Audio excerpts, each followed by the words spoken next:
so hard. The world can be so cold. And everybody says thank you for being on the show. How are you doing? I am doing well. Thank you for having me this evening. Oh man, let me tell you, I'm a salsero to the bone, and so it's an honor to have you here. So, talk to us a little bit about your story, because I want our viewers to understand it, get you down, and what your music does for the soul. But before, I want to un salud. I got you I'm got a to have little yours. I'm a little dry. Yeah, I didn't want to Real take that. dry.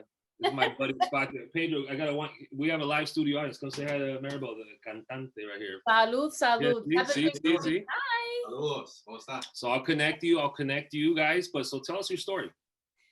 My story in a nutshell. I'm born and raised in New Jersey of Puerto Rican parents. Cool. Same town in Puerto Rico, Orocovis, which is in the heart of La Isla. Where are you in New Jersey? Exit 12 on the turnpike. Got it. Yeah, it's more central Jersey, closer to like Elizabeth and Newark. Yeah, I used to spend a lot of time in Harrison. I was actually living in Harrison. Yeah, I miss my family. I miss the seasons. I don't miss the cold. Yeah, that snow is not cool. So Yeah, talk. because now I'm in South Florida. I've been Oh. here for about 16 years. So now Got instead of snow, I'm dealing with hurricanes. So a little bit about my background. I actually have some classical training. So because I was born and raised in Jersey, my dream was to be on Broadway and do musicals. And even though I was in a Puerto Rican household with true blue culture in the household, my passion started there until I got to high school. And then my band director introduced me to the Latin world, like hardcore, like Sonora Ponceña, Tito Nieves, Fania, Hector Lavoe. What are some of your favorite songs from Tito Nieves? Pretty much everything. I did sing. I was blessed enough when I lived in Orlando for some time. I was blessed enough to sing about a year and a half, 2 years with him doing background. Yeah. Did you sing Fabricando Fantasías? Yes, very sad song. And yeah. I also did the one he does with La India. Oh, yeah, Ese Hombre. Pido todo que no tengo nada. Give me another verse. Give me another verse. Give me another verse. Come on. Give me another bar. Ya no tengo, no, ya no hay nada que decir, admítelo. No nuestro terminó y no fui yo quien te falló. That's the fun part. I'm sorry. Boy, you just took me back like, woo, 20 years. It's like interviewing me and not cooking. I'm a cook. And so it's like interviewing a singer. I got to have you sing. You know what I'm saying? So that's cool. And I like Fabricando Fantasias because there's a connection. So we had Tito perform at one of my conferences 3 years ago. And I got to talk to him about that song, how it impacted me as well when I had a scare with cancer. So I like, that's one of the deepest songs out there. So yeah. So then you got introduced to hardcore Latin. You were influenced by the right people, La Sonora Ponceña, Tito, Hector. And so you got into salsa, right? And it wasn't until, and then because I'm from Newark, I don't know if you know, Frankie Negron's from there too. So we were kind of in the same circles. Yeah. We're around the same age. So I was asked to do a festival in Newark and do background vocals for Brenda K. Starr at the time when she was doing her salsa. And I was just a quick replacement. And I had never been on a stage with 17 band members, and the energy from the stage of the band alone, plus the energy of the people, I was addicted. I was hooked from that. So then, even though the music world is large, the music circles are small, right? So I got into the salsa scene in New Jersey, extended to New York, so I was doing Tri-County area. Then I got introduced to Kevin Ceballo and Isidro Infante, La Orquesta La Elite. So when the female vocalists there couldn't do gigs, and I jumped in and did the Copacabana and, back in the scene. Cope on Tuesdays after the buffet? Yes, I know. Que lo que era, y ahora ni existe por allí. Anyway, so moving forward now, I moved to Orlando because I'm still stuck on that dream of doing musicals. So I'm like, let me take a step at Disney. Yeah. So I just left my life, just said one day I'm packing up, and I drove my butt down here alone.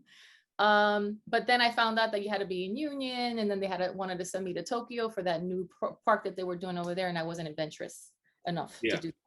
So then I just got a new job in the area and found the new music circle in the Orlando, Central Florida area. Absolutely. But the good thing about that is like you're doing the the modern day Cuchifrito circuit, but you're also working, producing. You that had that song with George and the duet, the collab. Shout out to George Lamont. And then also the one you just came out and you're working with Tony Sucar. So it's not like you're doing regular things, you're doing big things, and what do you dedicate success for to? It's taken some time though, because you got to remember salsa is a very male dominated industry. Yes. Right. And it's hardcore. So to prove yourself, not only to go into salsa period, the actual genre, but then to be a female in that circle. So it took me some time to break those, the cliques that they had. And then I just would study my butt off so that my resume was my performance that night. And then that's how I pretty much established a reputation for myself, where people would see me at the gigs and see my work ethic. And they'd be like, no, we need to, that matter of fact, that's how I got the gig with Tito Nieves, because I was doing backup for Kevin Ceballo at a club in Tampa. And his musical director was with us that day. Anyway, so then things happened where I wanted to grow my career, not only in being a background singer, I wanted to be a lead vocalist. Mm-hmm. So I ventured out into creating my own company, Music Labs, and that's my nickname, by the way. Mm-hmm. And then I pretty much funded my own project, looked for musicians in the same circles that helped me out. Who arranges your songs? Who's your arruners? Well, it depends. It's a variety of people. I had from some folk from New York, but currently is Junito, Efrain Junito Davila. He is no wonder. He is the Steph Curry of arrangers. He really is. Yeah. And that I'm with now, it makes sense why you're so dope. The voice. Well, gee, thanks. Just because of Junito, right? No. Let me tell you what dope means. Dope means like Frank Sinatra. He didn't choose a song he didn't believe in, and then he sang the crap out of it. And then the lyrics, my way. How many people still sing that, right? So absolutely. When I say you're dope, is I've listened to your songs. I like the lyrics. I love the way you sing. And I love the arrangement. Because a song could be really good arrangement-wise, like a timba, but if the message doesn't hit me or the vocalist doesn't impact me, then it's not dope. It's just a danceable song, right? So what I like about you is you have the triple threat. The arrangements are dope, the voice is good, and the lyrics mean something. Why do you think I like Fabricando Fantasias, right? It's because there's a message behind it. That's why I love the New York style. So anyways, enough about me. So then it hasn't been easy, I get it. Who are some of your favorite women vocalists, even though there are very few out there? In the salsa world or in general? Let's do salsa and then we'll do in general. Okay. Obviously, bueno, Celia, que Dios la tenga en paz descanse, en la gloria. La guarachera, old school. Entonces, I mean, between Brenda and La India, I love them both. They both have their strengths and their distinct styles. So I respect those women greatly too. Favorite song by India then? And their register. Ese hombre que tú ves ahí, que parece tan galante, tan atento y arrogante, lo conozco como a mí. Ese hombre que tú ves ahí. Okay. Brenda? Y así yo vivo mi vida herida, y así yo vivo soñando. Hey, you couldn't have gone wrong. The only different, Celia, trailblazer, overcame the machismo, fought her country. I mean, a gem, a legend. And that's why I said which song by India and a song by Brenda, because they're so different, but they're so dope. That's why it's good that you sang certain parts of each one, because Herida to me was, I still believe I like the one that Brenda did, but Herida put her on there, right? So I love that album. And then that was one of my favorite ones. And then the one by India, that one is pretty badass too. So those are the three. What about three outside of salsa? Pink, hands down. I just love her overall as an artist. Mm-hmm. Kelly Clarkson. Got it. Vocal range. Mm-hmm. And then I'm going to go back old school when I was learning how to actually train my voice, Patti LaBelle. Patti LaBelle, which song? Lady Marmalade. Hello. Okay. Don't ask me to sing the song though. No. She has another one I forgot to, but no, that's great. So So that kind of made you who you are today. And if you could do this in 2, 3 years, snap your fingers, what would it look like? Your career look like? Where would you like to be? I would love, believe it or not, to do voiceover work. Mhm. Voiceover work and still trade, like the song we just released today. Matter of fact, today's a very special day because outside of the song that I did with George in 2019, No Matter What, which was his hit that we, just put a little twist to. Yeah. We just came out with Reflection last night at midnight, well, this morning really, and then we released the video today at noon, and it's doing so well. But it happens to be a Disney tune, right? Oh, So that's really? my true love, Hmm. musicals, right? So we took one of my all-time favorite Disney tunes and we Hmm. put it into salsa. Got it. So we merged both worlds. And it's being so well received. And Junito's the one who created the orchestration. I mean, like, he stayed true to the traditional Disney that we all love and know and love, but then we still have that flavor, the salsa flavor, with the clave. Yeah. No, no, and you couldn't have gone. It couldn't have gone better because Junito has that choir background, so he tells the story, y después se arranca, and so it allows you to have the story. So yeah, no, to me, so yeah, I used to dance professionally, so it was important to me to understand which arrangers were influenced by what in their background, right? So you would like to be doing voiceover work, touring because of COVID. You don't know if that's ever going to come back, right? No. So you kind of want to stay in the pocket, do some. What else you want to do? Right. So I also wanted to continue on this album because this is just a single, Reflection, Hmm. that came out. So I would really love to do an out of the box Disney type tribute, but with tropical and Latin fusion to it. Yeah, no, I think that's great. And you know what? I think because you have so many different influences, nowadays, the new modern world of music, you don't need 12, 13 songs to put out a CD. You just got to put out a project, right? And you can fuse it. So you can do combinations, you can do Latin, you can do tropical, and you could even do R&B, acoustic, because you have such a wide range voice and wide limit. It's such a different audience. The US Latino es más joven. And so a lot of people won't listen to salsa because they might not be able to dance to it. Look what Romel's done for bachata, right? He's crossed everybody to enjoy the love music, the lyrics of bachata, and they forget that it's a dance. And so it makes it a wider audience. And I see your voice and how you command both languages as an opportunity to have that kind of step forward, just because even though we love salsa, we also know that, you look at what's taking command on the rankings on Spotify and the streams, and so it's good that you are a US Latina to have that kind of range. Do you agree with that? Absolutely, absolutely. And today it's been an emotional roller coaster, really, because at the end of the day, I don't do this for a career. I do this because I truly, to the core, love it. It's who I am, it's my personality. If I can't do something in music, you can tell immediately my personality changes. I'm just not a happy camper, right? Mhm. So with this launch today, it's taken us several months because people don't understand. This is not just going into the studio and putting a couple lines together y bla pa fuera. This was like a very, very meticulously planned, Mhm. executed production. And we spent months doing not only the studio work, but then doing an actual storyboard cinematic video to match. And it runs very parallel to my life. So Reflection is pretty much, you know, seeing myself in the mirror and seeing my reflection, not really being the true Maribel that I want to be, right? Yeah, well, I'll say this. I totally feel you that it's an emotional roller coaster because it goes back almost a year that you started this and perfected it to finally launch it. Yes.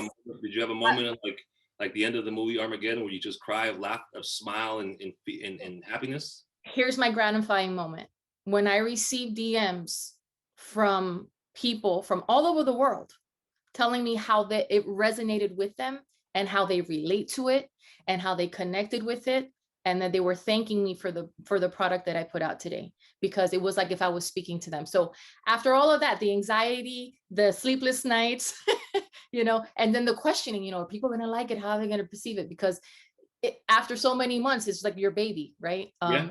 Kind of protected. You feel like, oh, don't hurt my feelings if you don't like it. But when I received that, at the end of the day, just that one message or two messages, I mean, I received several, but to me, that was just like, this is what it's all about. 100%. It's the way that's the thing. 10 years ago, when you were mentioning the old days of salsa, it was dancing, it was fun, it was erotic. Nowadays, you're impacting people, especially during a pandemic, especially when we're consuming so much social media, And so that I love that you're saying that, because ultimately, when it's all said and done, it's not how much money you made, how much downloaded you had your streams, how many albums you sold. You're going to look back and say, I remember these 15 people specifically out of the thousands que toqué la vida y le impacté, So that's awesome. So that's where you want to be in 2 years. What do you think is your strength that has made you still go strong to this day, as strong as you're going? I think my integrity, hands down. What you see is what you get with me.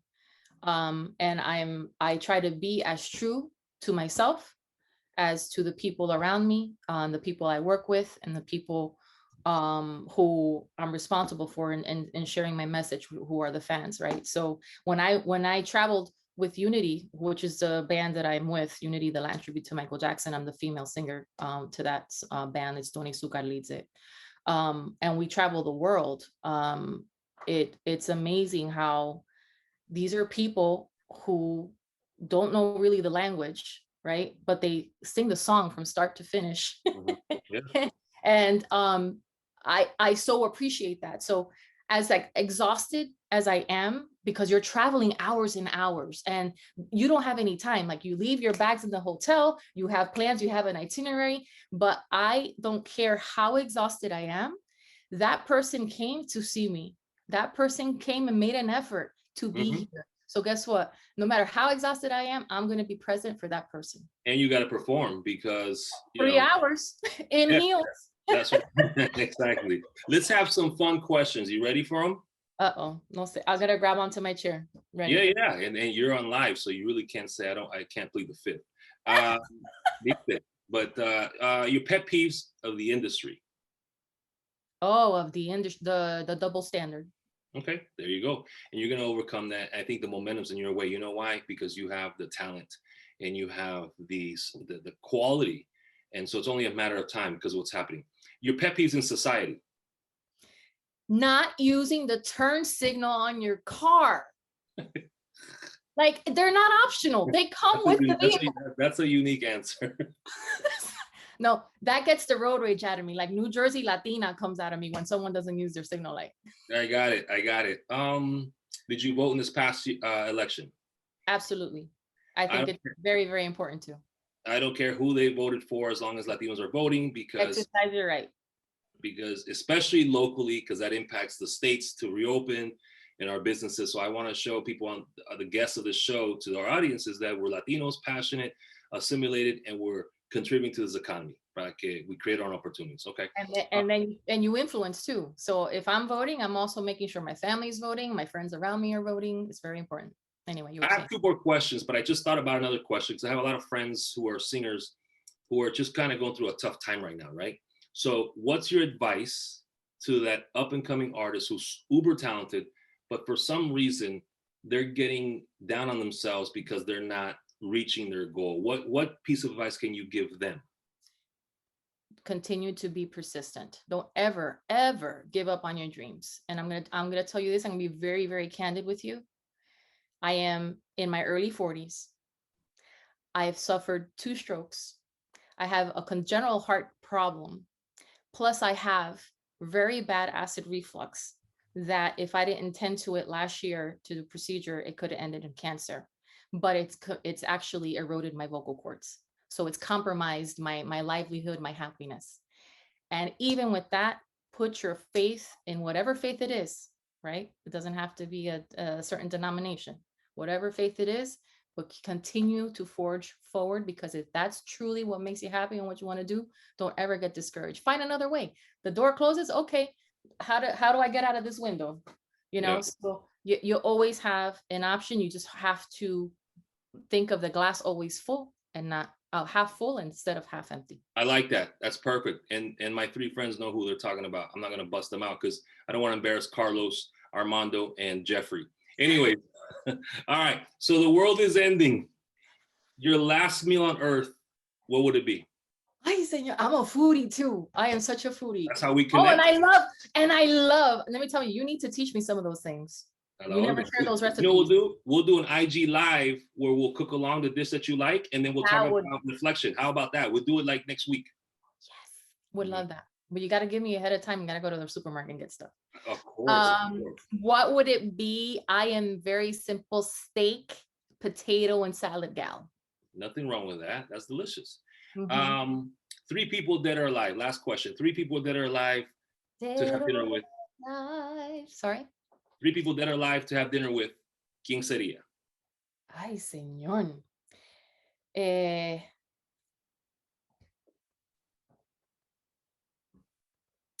Can I say my grandmothers? Of course.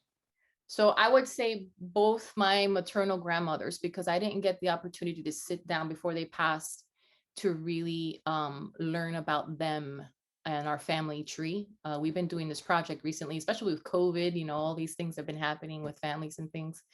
I would have loved to be able to actually sit down and have the conversations with them. They were older and they were already losing their mental capacity. So by the time they passed, you know, I was at a certain age anyway. So bottom line, final answer, both my maternal grandmothers. And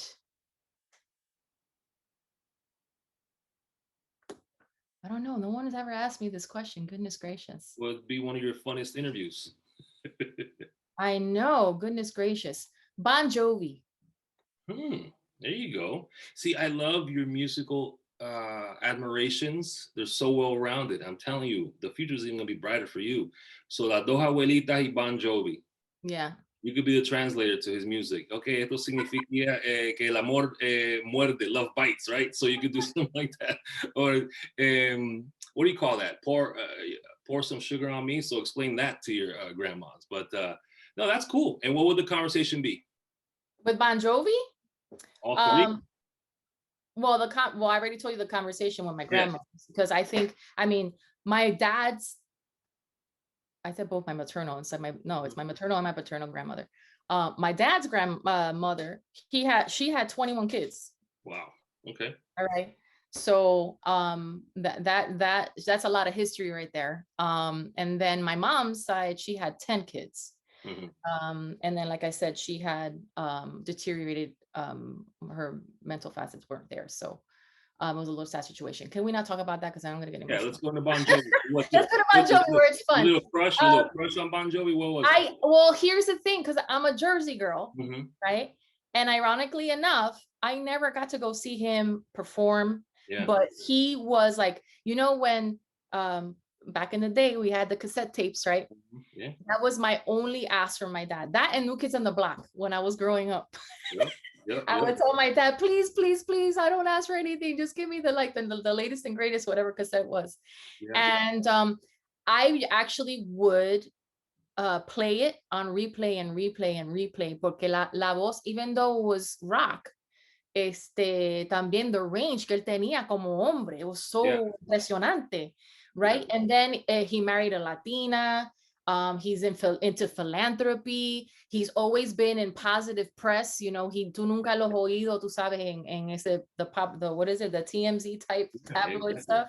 I like that. I didn't even know about the Latina marriage. That's cool. Yeah. So I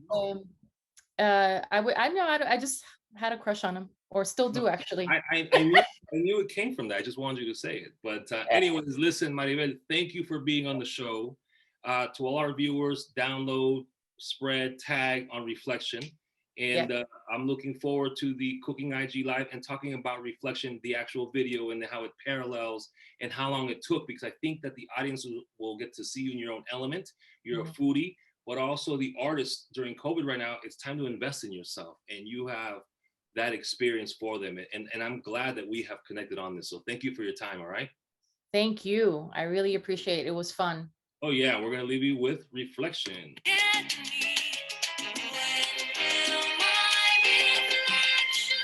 Beautiful.